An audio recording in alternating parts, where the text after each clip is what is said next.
अब हम लोग डिस्कस करते हैं एक और चीज को, बॉन्ड एंगल। बॉन्ड एंगल के बॉन्ड पैरामीटर्स में आपको याद होगा कि हमने डिस्कस कर लिया था कि बॉन्ड पैरामीटर्स होते हैं बेटा। बॉन्ड पैरामीटर्स में आपको याद होगा कि हमने सारे पॉइंट डिस्कस कर लिए थे। किस किस के? बॉन्ड लेंथ के सारे पॉइंट डिस्कस कर लिए थे, बॉन्ड एनर्जी के सारे पॉइंट डिस्कस कर लिए थे, कैसे कैसे किस पर वो डिपेंड करता है, किस पर नहीं डिपेंड करता है। Let's discuss about bond angle. सवाल इस बात का उठा कि ये जो CH4 है, हम कहते हैं इसका बॉन्ड एंगल 109 डिग्री 28 मिनट होता है। सवाल इस बात का उठा कि भाई एक बात बताइए, क्यों नहीं ऐसे जैसे बचपन में हम लोग ऐसे दिखा देते थे, तो हम ऐसे तो 90 डिग्री बोल देंगे, या किसी का मन है कि हम ऐसे दिखा देंगे,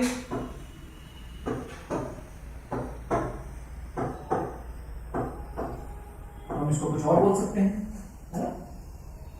किसी का मन है कि हम इसको ऐसे दिखाएंगे भाई,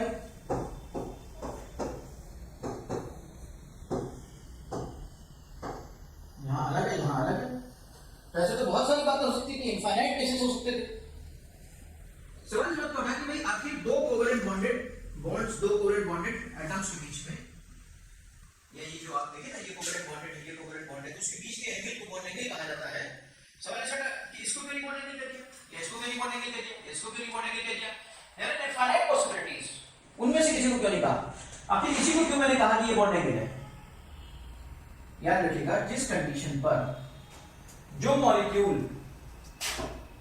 जिस स्ट्रक्चर पे, जिस एंगल पर मिनिमम रिपल्शन उस सिस्टम में होगा, इन सब सिस्टम के कंपैरिजन में, इनफाइनाइट सिस्टम के कंपैरिजन में इस वाले स्ट्रक्चर में मिनिमम रिपल्शन है बेटा। इसीलिए ये वाला मैक्सिमम स्टेबल है, और इस सिचुएशन में जब मिनिमम रिपल्शन होगा, मैक्सिमम स्टेबिलिटी होगी, तो उनके बीच के एंगल को बॉन्ड एंगल कहा जाएगा। ऐसे किसी को भी बॉन्ड एंगल नहीं कह दिया जाएगा। तो पहले तो बॉन्ड एंगल की बेसिक डेफिनेशन को मैंने समझाने की कोशिश की आपको, आप इसे समझा। तो बेटा मिनिमम, ये सबसे बड़ी बात ये है। सवाल था कि सर ये आप बोल देते हो कि sp2 का 120 डिग्री होता है, या आप बोल देते हो sp का 180 डिग्री होता है, तो क्या कोई इसका फॉर्मूला भी है, कुछ ऐसा कॉन्सेप्ट है जिसकी मदद से हम ये कैलकुलेट कर पाए, ये निकलता कैसे होता है? मैं आपको सबको percentage S character, percentage P character की कैलकुलेशन समझा चुका हूं। अगर कोई दिक्कत होगी तो परसेंट बता दूंगा। तो बॉन्ड एंगल का जो फॉर्मूला यहां से निकलता है बेटा, वो होता है cos theta is equal to s upon s minus 1। या तो इसे ऐसे कर लीजिए, या cos theta is equal to p minus 1 upon p, या तो ऐसे कर लीजिए। दोनों ही फॉर्मूले होते हैं, आप किसी से भी निकाल सकते हो। पहले sp का समझते हैं कि sp से कैसे निकलता है। जैसे sp, अब यहाँ पे s क्या रखें, p क्या रखें? यहाँ पे जो s रखेंगे वो परसेंटेज s कैरेक्टर होगा। परसेंटेज s कैरेक्टर नहीं होगा, सिर्फ s का रेशियो रख लेते हैं। तो sp के लिए अगर मैं बॉन्ड एंगल निकालना चाहूँ बेटा, तो s की जगह मैं क्या रखूंगा? s की जगह देखिए ना, टोटल 2 है, s 1 है, तो ये हो गया 1/2। s की जगह s आपका हो गया 1/2 का रेशियो, और p हो गया आपका 1/2। परसेंटेज करना होगा तो परसेंटेज में आप 100 से मल्टीप्लाई कर देते तो परसेंटेज निकल आता। तो 1/2 डिवाइडेड बाय 1/2 माइनस 1। अब उठाते हैं कि ये कितना है, ये आपका है 1/2, ये आपका है -1/2। ये कितना है, ये -1 है। मुझे लगता है आप सबको पता होगा, अगर cos theta is equal to -1 होता है तो थीटा इज इक्वल टू कितना होता है? याद रखिएगा, cos 180 -1 होता है। इसका मतलब जो sp में हम बॉन्ड एंगल बताते थे ना, sp का बॉन्ड एंगल, sp हाइब्रिडाइजेशन का बॉन्ड एंगल 180 डिग्री होता है, तो वो यहां से मैंने आपको कैलकुलेट कर दिया। तो और मैं कैसे इस फॉर्मूले से समझ जाता है, तो हमने तो कहा भी याद करने की नहीं जरूरत है, करके देखिए आपको कोई भी काम, तो आपको अपने आप चीजें क्लियर हो जाएंगी। cos थीटा, अब p की जगह क्या रखोगे? हाफ। p कितना है? हाफ। ये हो गया आपका -1, ये हो गया अगेन प्लस -1, हम सब जानते हैं। तो इस तरह से आपने sp का हाइब्रिडाइजेशन 180 डिग्री, एसपी आपको याद होगा 180 डिग्री, आपने ये कैलकुलेशन 180 डिग्री निकाल।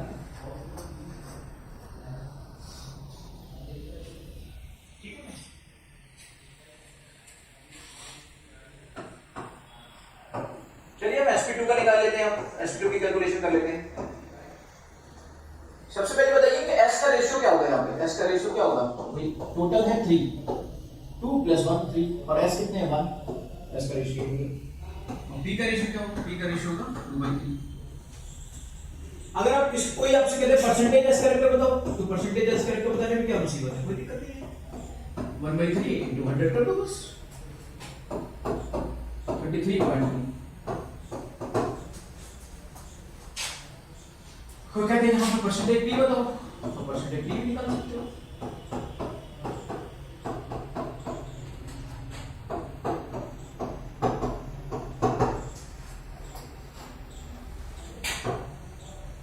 और सीटा इक्वल टू हो गया s / s - 1, s हो गया आपको 1/3 और ये हो गया 1/3 - 1, 1/3 और ये हो गया आपका -2/3, तो which is equal to -1/2। Now tell me one thing, cos theta is equal to -1/2, theta is equal to कितना होगा 120 degree, theta is equal to हो गया आपका 120 डिग्री। तो एक तरह से क्लियर हो गया कि sp2 हाइब्रिडाइजेशन में जो बॉन्ड एंगल आता है, this is the bond angle of sp2 hybridization. अब इसी तरीके से आप चाहो तो sp3 का भी निकाल सकते हो, वैसे भी कर लेना, कोई दिक्कत नहीं है। sp3 में s की वैल्यू क्या रखोगे, 4 टोटल है, s1 है। अगर p की वैल्यू रखना चाहो तो क्या रखोगे, 4 टोटल है, sp3 है। तो cos theta is equal to बेटा s / s - 1 means 1/4 divided by 1/4 - 1।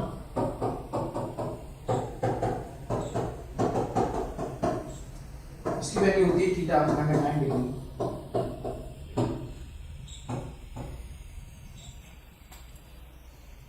Actually क्या होता है ना, 109 डिग्री और 30 मिनट का आधी डिग्री होती है, तो ये तो बहुत ही क्लोज होता है। कहीं पर अगर ऐसे कोई लिख दे तो भी गलत मत मानना उसे, ठीक है ना।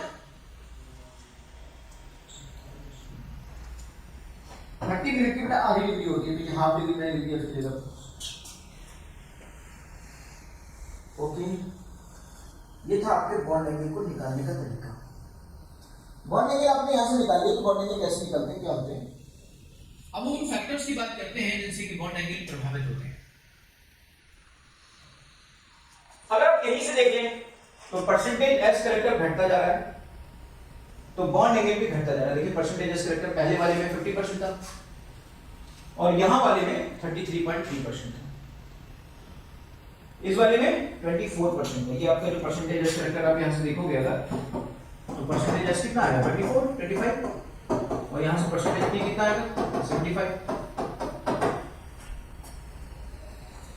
तो अगर मैं बात करता कि फैक्टर्स अफेक्टिंग बॉन्ड एंगल, तो सबसे पहली बात है कि बॉन्ड एंगल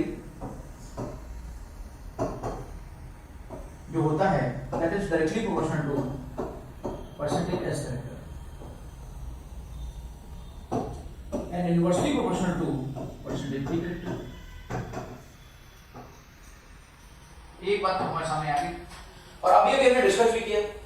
हमने देखा कि sp का हाइब्रिडाइजेशन, sp में 50% s करेक्टर है और बॉन्ड एंगल 180 डिग्री है।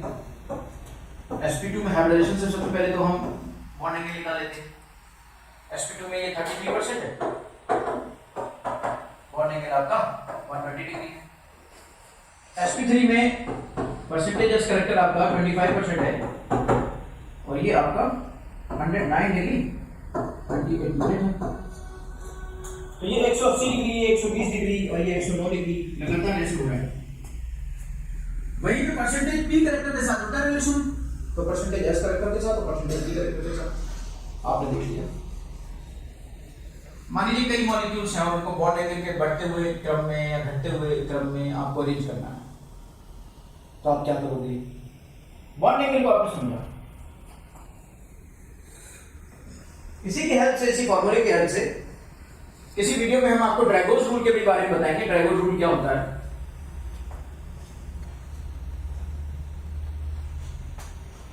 अब देखा हमने कि भाई परसेंटेज एस करेक्टर और उसकी देखो जरा, जैसे मान लीजिए कोई आपको दे देता और आपसे कहता कि भाई एक है case one hybridization, bond angle का आपको वो देखना है। जैसे मान लीजिए आपको कोई कहता कि एक BeCl2 का एक वो है, फिर एक BF3 का केस है, फिर एक आपका CH4 है, तो जरा हमको बॉन्ड एंगल को अरेंज करिए। तो आप कह देते हैं कि हाइब्रिडेशन निकालो भाई। हाइब्रिडेशन से सबसे पहले चेक होता है इसका हाइब्रिडेशन आपका sp2 है और इसका हाइब्रिडेशन आपका, और ये सब कैलकुलेशन आप सब सीख चुके हो, इसीलिए मैं बाद में बता रहा हूं। तो सबसे बड़ा बॉन्ड एंगल किसका होगा, अगर मैं बॉन्ड एंगल के उससे नजरिए से इसको अरेंज करूं तो सबसे बड़ा बॉन्ड एंगल BeCl2 का होगा, फिर BF3 का होगा और फिर आपका CH4 का होगा।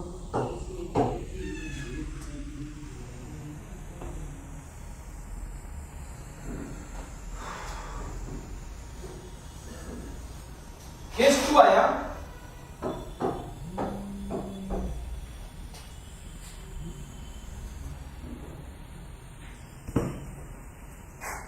if hybridization is same,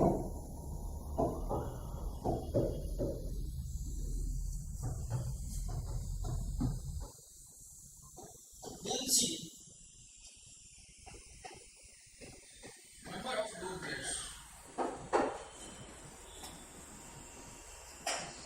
तो जो बॉन्ड एंगल होगा उस कंडीशन में बॉन्ड एंगल लोन पेयर के इनवर्सली प्रोपोर्शनल होगा, and due to one lone pair bond angle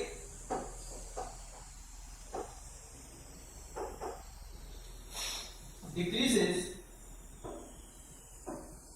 approximately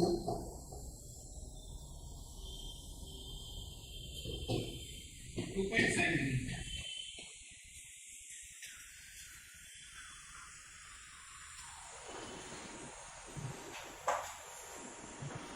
जैसे मान लीजिए आप पहले ले लीजिए CH4, फिर आप ले लीजिए NH3, फिर आप ले लीजिए CH4 का अगर आपने हाइब्रिडेशन निकाला तो ये sp3, NH3 का निकाला तो ये भी sp3 और H2 का निकाला तो ये भी sp3। CH4 में ऐसे होता है, कोई लोन पेयर नहीं होता और बॉन्ड एंगल आप जानते हो।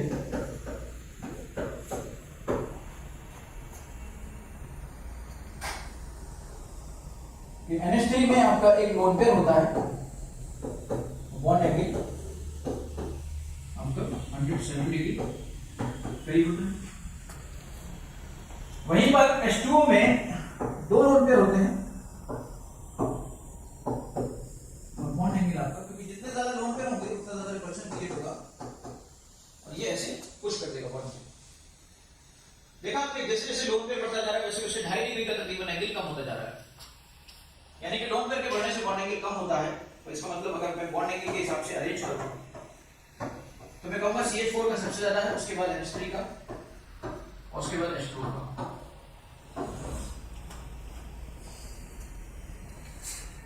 तीसरा case, case 3,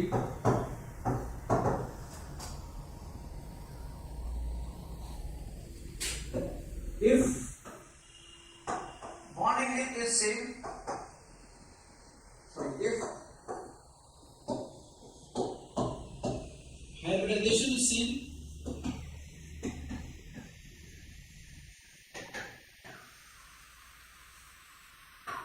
lone pairs are same, then see negativity of central angle.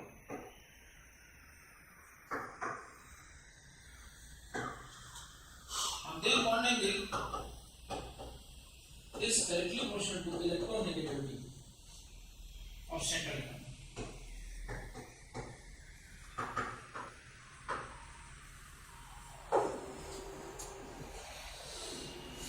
आपका फिर बेटा केस बनता है यहां पर।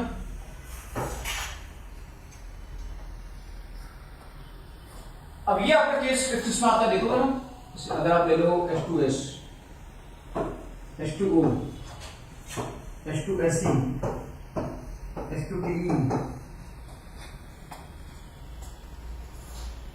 आप यहां पे देखो, आपको सबको पता है कि यहां पर sp3 हाइब्रिडाइजेशन है और 2 लोन पेयर होते हैं, यहां पर भी sp3 है और 2 लोन पेयर होते हैं, यहां पर भी sp3 है और 2 लोन पेयर होते हैं और यहां पर भी sp3 है और 2 लोन पेयर होते हैं। लेकिन इलेक्ट्रोनेगेटिविटी की अगर मैं बात करूं, इलेक्ट्रोनेगेटिविटी में ऑक्सीजन सबसे ज्यादा फेलियर।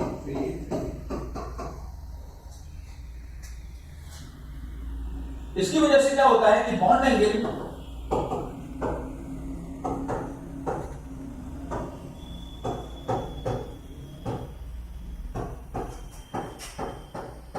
अभी अपनी ही बात को मैं खराब कर दूंगा, गलत कर दूंगा। अभी मैंने आपको ये बताया किसका हाइब्रिडाइजेशन, इसका हाइब्रिडाइजेशन, इसका हाइब्रिडाइजेशन। अब नेक्स्ट वीडियो में मैं आपको बताऊंगा ड्रैगोन रूल, और मैं फिर आपसे कहूंगा कि ये सब हाइब्रिडाइजेशन का होता ही नहीं है, एग्जिस्ट ही नहीं करता, लेकिन वो एडवांस बात है, थोड़े ड्रैगोन रूल में आप देखिएगा। फिलहाल मैंने आपको बता दिया कि यहां पर ऐसा होता है। आपको पता है यहां पर ये 104.5 डिग्री के करीब होता है और ये तो बहुत ही कम चल जाता है, 92.5 डिग्री के करीब पहुंच जाता है, फिर भी आपका 91.5 डिग्री के करीब पहुंच जाता है, फिर आपका 91 के करीब पहुंच जाता है। इस वजह से बहुत ही कम रहती है किसी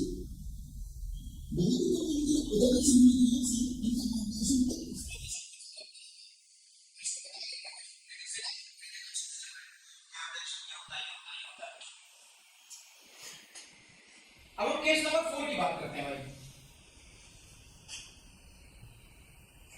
केस नंबर 4 की बात करते हैं। Case number 4, hybridization is same,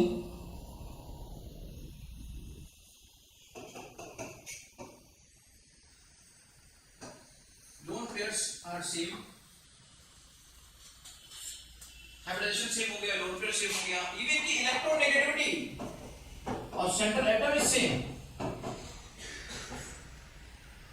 Then bond angle is directly proportional to 1 upon electronegativity of surrounding atom.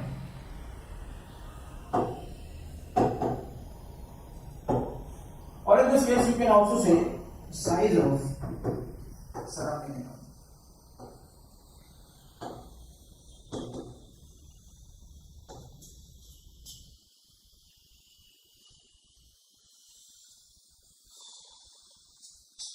जैसे PCl3, PBr3, जैसे PI3। हाइब्रिडाइजेशन इज सेम,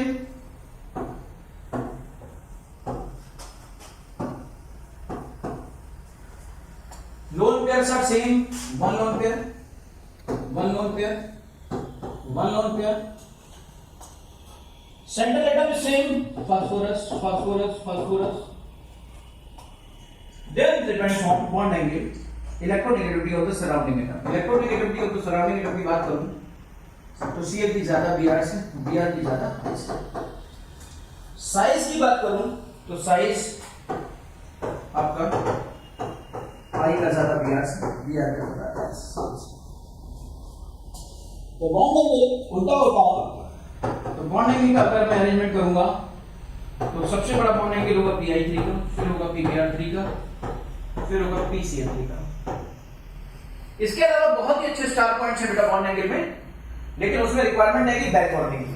तो मैं बैक बॉन्डिंग के टॉपिक में आपको उसका एप्लीकेशन में बॉन्ड एंगल के बारे में फिर से वहां पर थोड़ा सा एक्सप्लेन करूंगा और ड्रैगोन रूल का एक अलग वीडियो दूंगा, एक आपको बैक बॉन्डिंग, बनाना बॉन्डिंग और इलेक्ट्रॉन बॉन्डिंग, इनका अलग वीडियो दूंगा। इस तरह से बैक बॉन्ड एंगल का आपका बेसिक कॉन्सेप्ट क्लियर होता है, बेसिक कॉन्सेप्ट कंप्लीट होता है। ओके बेटा।